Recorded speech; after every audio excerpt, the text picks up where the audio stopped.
तो देखिए, restaurant business fail होने के दो तीन मेन रीजन है। सबसे पहला है पुअर लोकेशन या बैड लोकेशन। लोकेशन जब भी आप देखें तो आपको दो चीजें दिमाग में ध्यान रखनी है। पहली चीज तो अप्रोचेबिलिटी, दूसरा मार्केटिंग पॉसिबिलिटी। ये दो चीजें सबसे इंपॉर्टेंट होती है कि आपका कस्टमर बिना किसी मार्केटिंग के वहां पहुंच रहा है कि नहीं, और मार्केटिंग करने पे भी वहां पहुंच पा रहा है कि नहीं पहुंच पा रहा है। दूसरा होता है आपका फूड अच्छा नहीं है। जो अगर आपको लगता है कि मेरा फूड ठीक नहीं है, आप मल्टीपल लोगों को ट्राई कराइए और उसमें तुरंत चेंज कीजिए। शेफ चेंज कर सकते हैं आप अपने मेन्यू चेंज कर सकते हैं, आप रेसिपीज चेंज कर सकते हैं। बहुत ही इमीडिएट आपको इस पर एक्शन लेना पड़ेगा अगर आपको रिजल्ट नहीं मिल रहा है। फीडबैक बहुत इंपॉर्टेंट होता है। हर कस्टमर से शुरू में फीडबैक लीजिए। अगर उसने कुछ भी बोला है आप उसको तुरंत करेक्ट कीजिए बिना किसी ईगो के। उसके अलावा इनकंसिस्टेंसी। क्या होता है, रेस्टोरेंट में 5 शेफ काम कर रहे हैं, उसमें से आपने 3 शेफ को कुछ आता है बनाना, 2 शेफ को कुछ आता है। अब किसी दिन वो 3 में से कोई नहीं है और वो 2 जो है उन्होंने उनकी डिश बना दी। लेट्स से चाइनीज का शेफ है, चाइनीज के शेफ को अगर इंडियन नहीं आता है और उसके हाथ से आपने इंडियन बना के भेज दिया रेगुलर कस्टमर, तो कस्टमर बोलता है कि पिछली बार तो मैंने जब खाया था उसका टेस्ट अलग था, इस बार अलग हो गया है, और हर बार मैं आता हूँ इनका टेस्ट चेंज हो रहा है। ये रेस्टोरेंट्स में एक बहुत मेजर इशू होता है जो कि लोग बहुत पर्टिकुलरली कस्टमर्स नोटिस कर लेते हैं। रेस्टोरेंट में कई बार लोग फीडबैक नहीं देते हैं, बोलते निकल जाते हैं नहीं सब कुछ ठीक था बढ़िया था। लेकिन ये रेस्टोरेंट एज ए रेस्टोरेंट आपको बहुत माइन्यूटली ऑब्जर्व करना चाहिए कि रेस्टोरेंट से जो भी डिश निकल के जा रही है वो टेस्ट करके और बिना टेस्ट करे नहीं भेजनी है उसको बाहर। इसके अलावा जो सबसे मेजर रीजन होता है कि क्यों रेस्टोरेंट्स फेल होते हैं वो होती है पुअर फाइनेंशियल प्लानिंग।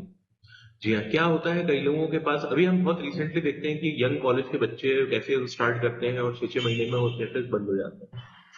उसका रीजन ये रहता है कि उनके पास फंड तो रहता है लगाने का, लेकिन वो इंटीरियर में या कुछ ऐसी चीजों में जो कि जीरो नेट इन्वेस्टमेंट होता है उसमें इन्वेस्ट कर देते हैं और फिर उसके पास कैफे रन करने का पैसा ही नहीं बचता है।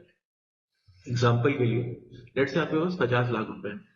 50 लाख रुपए में से सजेस्टेड ये रहता है कि आपको एटलीस्ट 7% रेंट आपको आपके टर्नओवर का देना पड़ेगा। आप 50 लाख के रेस्टोरेंट आप इन्वेस्ट करते हो, आपका 10 लाख का टर्नओवर, कम से कम 70,000 से 1 लाख आपका रेंट है।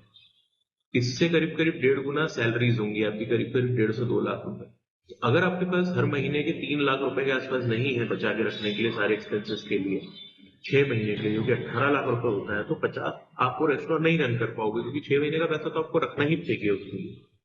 तो 50 लाख रुपए में से आइडियली 30 लाख रुपए आपको इन्वेस्ट करना चाहिए रेस्टोरेंट में। Fixed expenses, plant machinery, furniture and everything.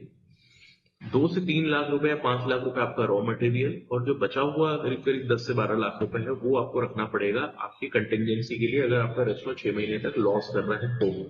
अगर आपने 6 महीने तक रेस्टोरेंट को लॉस में रन कर लिया है और उसके बाद आपको प्रॉफिटेबिलिटी नहीं दिख रही है, तो चेंजेस करने का टाइम है। कुछ ना कुछ चेंज आपको करना पड़ेगा, मेन्यू में, मैन पावर में, लोकेशन में। आप वैसे के वैसे बैठे नहीं रह सकते वहां पे, क्योंकि रेस्टोरेंट 3 से 6 महीने के अंदर प्रॉफिट देने लगते हैं। अगर उसके बाद भी आप उसको कंटिन्यू कर रहे हो, आपके फंड अवेलेबल है, हमको लग रहा है कि साल भर में मेरा बिजनेस पिकअप कर जाएगा, तो आपके डिस्क्रिप्शन पे, आपके विजन पे आपको क्या दिख रहा है, आपने क्या जज करा है अपने रेस्टोरेंट से रिलेटेड। इसके अलावा जो सबसे एक ये वाली फैक्टर तो होता ही है कि इन्वेस्टमेंट जो होता है रेस्टोरेंट में, उसमें क्या होता है कि आप बाहर का इन्वेस्टमेंट जो होता है एक्सटीरियर का, जिसमें आपका इंटीरियर डेकोरेशन आ जाता है। एक्सटीरियर मतलब किचन के बाहर, उस पे आप इन्वेस्टमेंट प्लस माइनस कर सकते हो, लेकिन किचन में आप प्लस माइनस नहीं कर सकते। आपने किचन में जो प्लानिंग करी है, अगर 500 स्क्वायर फीट का आपका किचन है, उसमें जितनी भट्टियां लगनी है वो लगेंगी, जितने फ्रीजर रेफ्रिजरेटर्स लगने हैं वो लगेंगे, जितने ग्रिलर्स, पिज्जा ओवन, तंदूर लगने हैं वो लगना ही है। उसमें आप कुछ भी कॉम्प्रोमाइज नहीं कर सकते। हाँ, थोड़ा बहुत मार्केट से रेट जरूर 5-10% ऊपर नीचे किसी डीलर का या किसी वेंडर का कम ज्यादा हो सकता है, उससे ज्यादा आप इसमें कुछ नहीं कर सकते।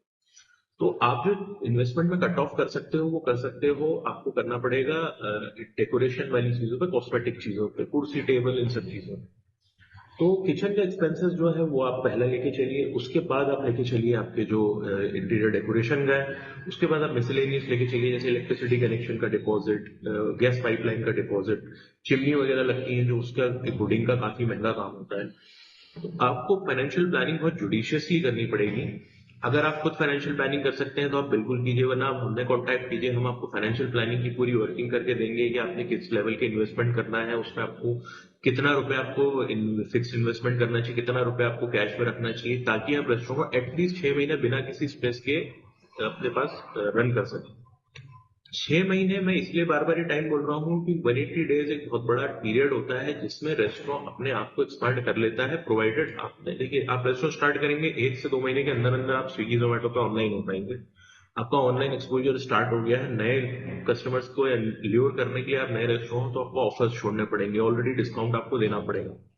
सिमिलरली जब आप अपने एरिया में या जहां भी आप ओपन कर रहे हैं वहां आप कर रहे हैं तो वहां भी आपको या तो कोई ऑफर्स रन करने हैं या आपको मार्केटिंग स्पेंड करना पड़ेगा, क्योंकि आप ब्रांड नहीं हो। अगर आप ब्रांड हो, आप एक फ्रेंचाइजी ऑपरेट ले रहे हो, तो भी आपको थोड़ा बहुत तो ये इन्वेस्टमेंट करना ही पड़ेगा, और उसके लिए आपको और बड़ा पैसा लेके चलना पड़ेगा, क्योंकि फ्रेंचाइजीज की सैलरी और ज्यादा होती है। तो ये रीजन होता है क्यों रेस्टोरेंट्स फेल होते हैं। अब फ्रेंचाइजीज की बात कर रहे हैं तो अब हम franchisee business versus own brand पे भी बात कर लेते हैं। हाँ जी, तो फ्रेंचाइजी ले या खुद का ब्रांड ऑपरेट करें। मैं देख रहा था यूट्यूब पे कई लोगों ने इस टॉपिक पे बहुत लंबे लंबे वीडियोस बना दिए, 20-20 30-30 मिनट के, बड़े बड़े कंपैरिजंस दे दिए, चार्ट्स बना दिए।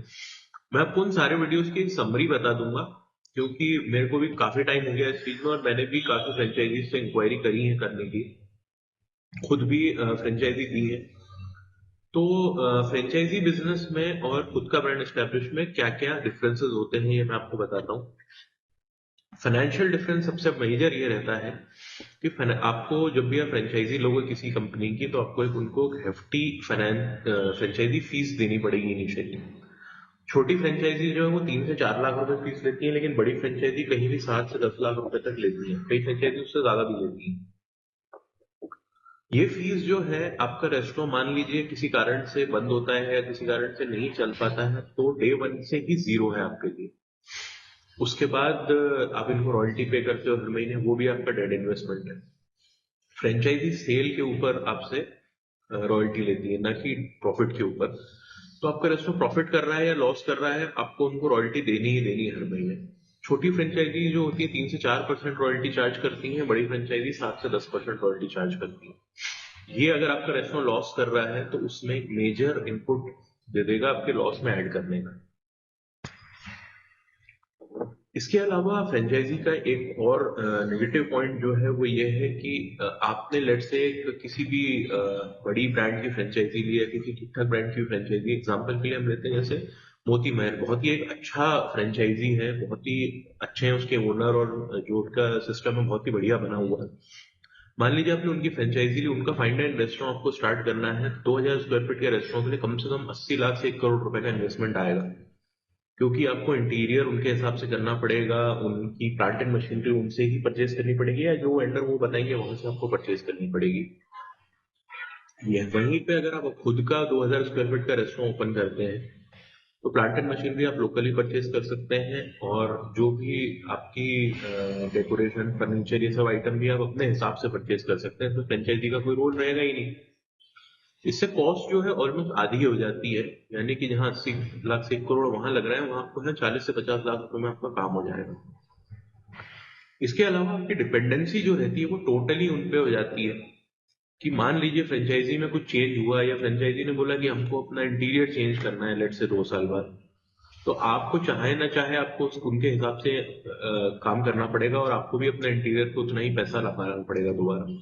या मान लीजिए फ्रेंचाइजी में कोई डिस्प्यूट हो जाता है या वो बंद हो जाती है या पार्टनर स्प्लिट हो जाते हैं, तो उसका डायरेक्ट इफेक्ट आप पे पड़ेगा। उसके बाद आपको फिर से डे वन वाला जो मेहनत होती है जो खुद के ब्रांड में करनी पड़ती है वो आपको दोबारा स्टार्ट करनी पड़ेगी। इसका एक बहुत रिसेंट एग्जांपल है, दिल्ली का एक सोया चाप का ब्रांड था, उसने काफी सारी फ्रेंचाइजी, 100 से ऊपर फ्रेंचाइजी ऑल ओवर इंडिया दी थी। उनमें कुछ इंटरनल डिस्प्यूट हुआ और वो फ्रेंचाइजी बंद हो गई। उसका डायरेक्ट इम्पैक्ट उनके यहाँ पे जो लोकल इंदौर में 2 स्टोर्स थे उनके दोनों पे बहुत ही ड्रास्टिक इम्पैक्ट आया, उनकी रेसिपीज बिल्कुल बिगड़ गई। इनफैक्ट उनकी चटनी तक जो बनती थी वो सेम नहीं बन रही थी। उसके बाद लोगों ने बहुत कंप्लेंट करी, 2 में से 1 स्टोर बंद हो गया। फिर उसके बाद दोबारा जो एक फ्रेंचाइजी ओनर था उसने टेकअप करा, उसने जाके ओरिजिनल वेंडर से मिला, खुद जाके वहां से परचेजिंग चालू करी और उसको अपने नाम से दोबारा स्टार्ट करा। तो आप सोचिए 5 साल मेहनत करने के बाद एक ब्रांड जो कि बना बनाया ब्रांड था उसको उस आदमी को दोबारा स्टैब्लिश करना पड़ रहा है, और नाम वगैरह सब आपको चेंज करना ही पड़ेगा, क्योंकि फ्रेंचाइजी का नाम आप उसके बाद यूज नहीं कर सकते। ये एक बहुत बड़ा डिसएडवांटेज रहता है। प्लस पॉइंट सबसे बड़ा ये है कि अगर आप रेस्टोरेंट बिजनेस के लिए नए हैं, आपको रेस्टोरेंट बिजनेस रन करने का आइडिया नहीं है, तो फ्रेंचाइजीज आपके लिए एक बहुत बड़ा बून रहती है। ये आपको इनिशियल प्लानिंग से लेके, आपको लोकेशन फाइनलाइज करने से लेके, आपकी डिजाइनिंग, इंटीरियर, एक्सटीरियर, किचन, आपके शेफ की ट्रेनिंग, मेन्यू डिसाइड करना, कुजीन बनाना, रेसिपीज, आपकी क्रॉकरी बाइंग, हर चीज में आपको हेल्प करेगी। अगर आप रेस्टोरेंट्स के लिए नए, आपको नहीं पता है कैसे करना है, तो उसी की ये लोग फीस भी चार्ज करते हैं। और वहीं आप अगर खुद से करेंगे तो आपको ये सब या तो आप किसी लोकल लेवल के कंसल्टेंट को ले लीजिए, या शेफ के ग्रुप होते हैं वो भी इसमें हेल्प कर देते हैं, लेकिन अगेन वो उतना स्मूथली नहीं हो सकता जितना ये लोग करके देते हैं। हम भी जिस तरह कंसल्टिंग करते हैं, हम लोग जैसे मान लीजिए कोई 7 से 10 लाख चार्ज कर रहा है, उतना नहीं करते। हम प्रोजेक्ट के बेसिस पे डिस्कस करके एक फीस डिसाइड करते हैं कि कितनी फीस चार्ज करेंगे, और आपको लोकली कंसल्टेशन देते हैं। इस तरह आपके एरिया में भी, आपके शहर में बहुत सारे कंसल्टेंट्स ऑलरेडी मौजूद हैं जो कि काम कर रहे हैं। तो बेसिकली अगर आप न्यूबी हैं तो आप फ्रेंचाइजी बिजनेस पे जा सकते हैं। अगर आपको थोड़ा भी एक्सपीरियंस है या आप लोकल कंसल्टेंट की मदद से कर सकते हैं, तो आप खुद के ब्रांड पे जाइए। वहीं इन्वेस्टमेंट की बात देखें तो फ्रेंचाइजी में ऑलमोस्ट डबल बिजनेस इन्वेस्टमेंट होता है, यहाँ पे आपको ऑलमोस्ट आधे इन्वेस्टमेंट में काम हो जाएगा। इसके अलावा ओन ब्रांड में यह है कि आपने अपना ब्रांड एस्टेब्लिश करा। लेट्स से आपने अलीशास किचन के नाम से किचन स्टार्ट करा, लेकिन अलीशास किचन को कोई जानता नहीं है, आपको मार्केटिंग पे बहुत एक्सपेंस करना पड़ेगा, आपको मार्केटिंग में बहुत एफर्ट डालना पड़ेगा। वहीं अगर आपने मोती महल की फ्रेंचाइजी ली, तो मोती महल को हर कोई जानता है, आज की डेट में लोग नाम सुन के आएंगे आपके पास। ये डिफरेंस पड़ता है फ्रेंचाइजी और ओन ब्रांड में। हमने बहुत सारी फ्रेंचाइजी इंक्वायर करी थी, लेकिन क्योंकि हमको अपना ब्रांड एस्टेब्लिश करना था और इन्वेस्टमेंट भी कम रखना था और आगे चल के अपनी खुद की फ्रेंचाइजीज देनी थी, इसलिए हमने अपने ओन ब्रांड पे ही वर्क करा। आज ऑलमोस्ट एक ब्रांड को हमारे 10 साल से ऊपर हो गया, दूसरे ब्रांड को 3 साल से ऊपर हो गया, और दोनों ही ब्रांड्स की फ्रेंचाइजीज भी स्टार्ट हो गई हैं, लीजिंग भी स्टार्ट हो गई है, और कंसल्टेशन भी स्टार्ट हो गया है। तो कई जगहों पे हो सकता है आपके लिए वर्कआउट कर जाए, कई जगहों पे नहीं करे। तो ये एस्पेक्ट आपको, जो मैंने 4-5 पॉइंट बोले, उसके हिसाब से आपको अलाइन करके अपने हिसाब से देखना है कि आपको क्या डिसीजन लेना है। और ये कोई बहुत बड़ा डिसीजन नहीं है, बहुत माइनर से डिफरेंसेस है दोनों में। इन्वेस्टमेंट बहुत मेजर डिफरेंस है, और एक ब्रांड इमेज एक बहुत बड़ा डिफरेंस है, जो कि आपको दिमाग में लेके चलना है। तो फ्रेंड्स, इन पॉइंट्स के बाद एक बहुत मेजर पॉइंट आता है कि अगर रेस्टोरेंट में हम कौन सा कुजीन रखें, या किस तरह डिसाइड करें कि कौन सा कुजीन रखना है। देखिए, मेजरली ये डिपेंड करेगा किस फॉर्मेट पे आप वर्कआउट कर रहे हो। जैसे सबसे मेजर डिफरेंस जो रेस्टोरेंट में आता है, वो आता है वेजिटेरियन और नॉन वेज रेस्टोरेंट्स, और यहाँ पे दोनों मिलता है। और एक और सर्वे था, उसमें ये था कि ये आपको गूगल पे मिल जाएगा, आप non veg versus veg restaurant करें, मैंने भी गूगल से ही लिया था, कि almost 25 to 30% vegetarian do not prefer to eat where non veg is being cooked. लोग बोलते हैं कि हमारा किचन अलग है एक्सवाइजेड, पर मोस्टली वो बड़े होटल्स में ही फॉलो होता है, रेस्टोरेंट में ये चीज फॉलो नहीं होती है। किसी भी रेस्टोरेंट में आप चले जाइए, रेयरली कोई फॉलो करेगा। अगर ओपन किचन होती है तो उनकी मजबूरी रहती है फॉलो करना, अदरवाइज बहुत मुश्किल है किचन में दोनों चीजें अलग करने का। तो आपको सबसे पहले ये डिसाइड करना है कि आपको वेजिटेरियन स्टार्ट करना है, नॉनवेज या बोथ। वेजिटेरियन के साथ प्लस पॉइंट ये है कि एक बहुत बड़ी कम्युनिटी है अपने यहाँ पे जैन्स की और वेजिटेरियंस की इंडिया में, जो कि प्रेफर करते हैं सिर्फ प्योर वेज रेस्टोरेंट्स पे जाने की, वो नॉनवेज वाले को टच नहीं करते हैं। वेयर एज नुकसान ये है उसमें कि आप कुछ कुजीन पे मिस आउट कर जाएंगे, क्योंकि वेज और नॉनवेज मिला के कॉम्बिनेशन बेस्ट कुजीन होता है। ठीक है। दूसरा ये रहता है कि स्पेसिफिक कुजीन पे जाएं या मल्टी कुजीन पे जाएं। तो स्पेसिफिक कुजीन में ये रहता है कि चाइनीज रेस्टोरेंट्स रहेंगे या इटालियन रेस्टोरेंट रहेंगे, उनकी जनरली उनकी पब्लिक फिक्स रहती है। तो अगर आपको एक फुल टाइम प्रॉपर रेस्टोरेंट बनाना है, तो मेरे हिसाब से मल्टी कुजीन जाना चाहिए। मल्टी कुजीन का मतलब जिसमें आपका कैफे का भी कुछ आइटम रहेगा, जिसमें चाइनीज भी मिलेगा, इटालियन भी मिलेगा, बहुत ही पर्टिकुलर स्पेसिफिक चाइनीज नहीं मिलेगा, लेकिन जनरल चाइनीज मिल जाएगा, जनरल इटालियन मिल जाएगा, कई लोग जनरल मैक्सिकन भी रखते हैं अपने यहाँ। तो आपको बाकी फैक्टर्स डिसाइड करने के बाद सबसे मेजर फैक्टर आपके लिए ये होता है कि आपको कुजीन डिसाइड करना है कौन सा। ये भी पर्सनल प्रेफरेंस है आपकी, आप अपना मार्केट सर्वे कीजिए, आप किस लोकेलिटी में स्टार्ट करना चाह रहे हैं वो देखिए। आप बजट देखिए, क्योंकि अगर आप नॉनवेज स्टार्ट करते हैं तो उसके लिए अलग से आपको पूरा किचन में एक सेटअप, एक फ्रीजर अलग रखना पड़ेगा, एक भट्टी अलग रखनी पड़ेगी, काफी सारी चीजें सेपरेट रहती हैं। अगर आप वेज स्टार्ट करते हैं तो उसके लिए एक सिंपल सेटअप पे आपका काम हो जाता है, जिससे आपको खर्चा भी बचता है। तो आपको अपने एरिया में सर्वे करना है, आपको खुद से देखना है आपको क्या सर्व करना है लोगों को, और उसी हिसाब से आपको डिसाइड करना है।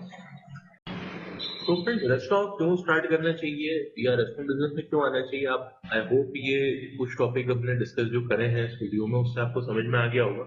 अगर आपको इसमें कुछ भी डाउट हो तो मेरे को, आपको कमेंट में एक बार पिंग कीजिए, या एक मैसेज ड्रॉप कीजिए, तो मैं आपको पर्सनली इंटरेक्ट करूंगा और आपको बताऊंगा कि आपको किस तरह प्लान करना है, या आपका माइंड किस तरह आपको बनाना है रेस्टोरेंट बिजनेस में आने का। अगर आपको कुछ भी डाउट है इस चीज के लिए आप कभी भी मुझे रीच आउट कर सकते हैं। मेरा कॉन्टैक्ट नंबर भी अवेलेबल रहेगा आपके लिए। और अब अगले वीडियो में हम डिस्कस करेंगे कि रेस्टोरेंट कैसे बनाया जाता है। हाँ, तो रेस्टोरेंट बनाया कैसे जाता है, इसके थ्योरेटिकल वीडियोस आपने बहुत सारे देखे होंगे, लेकिन रेस्टोरेंट बनते हुए उसका प्रैक्टिकल वीडियो मैं आपसे शेयर करूंगा। ये भी कोई बहुत लेंदी वीडियो नहीं है। कोशिश करके हम 2 से 3 वीडियो में इसको फिनिश कर देंगे। हमारा रेस्टोरेंट जो हमने बनाया है ये 3 फ्लोर्स का रेस्टोरेंट है। इसमें कैफे है, इसमें एक फाइन डाइन सेटअप है और एक पार्टी हॉल का बुफे सेटअप है। तो ये तीनों का आपको एक इनपुट मिलेगा कि तीनों में से आप एक ऑप्शन पे भी जा सकते हैं, तीनों पे भी जा सकते हैं। बाकी किस तरह बनाते हैं, किस तरह सिविल वर्क होता है, किस तरह प्रोग्रेस होती है, किस तरह किचन डिसाइड होता है, ये सारी चीजों का आपको पूरा डिटेल मिलेगा इस वीडियो में रेस्टोरेंट के बनते हुए। तो हमारे साथ बने रहिएगा। वीडियो को लाइक शेयर कीजिएगा और चैनल को सब्सक्राइब कीजिएगा। इस सीरीज के बाद हम रेस्टोरेंट बनाने के बाद हम आपको क्यूएसआर कैसे बनाते हैं उस पे लेके जाएंगे। हमारा वर्किंग क्यूएसआर और एक कैफे है उस पे लेके जाएंगे, वो कैसे बनाते हैं, उसमें कैसे वर्किंग होती है उस पे लेके जाएंगे। इसके बाद और भी जो रेसिपीज होती हैं, जो लोग घर बैठे रेस्टोरेंट स्टाइल खाना बनाना चाहते हैं, उसकी सीरीज हम डालेंगे। उसमें बहुत सारे वीडियोज आएंगे। तो चैनल बहुत इंटरेस्टिंग है। अगर आप रेस्टोरेंट से रिलेटेड काम करना चाह रहे हैं, आप रेस्टोरेंट ऑलरेडी रन कर रहे हैं और आपको कोई दिक्कतें आ रही हैं उसमें, तो बने रहिए हमारे साथ और वीडियोस को लाइक और शेयर कीजिए और चैनल को सब्सक्राइब। Thank you.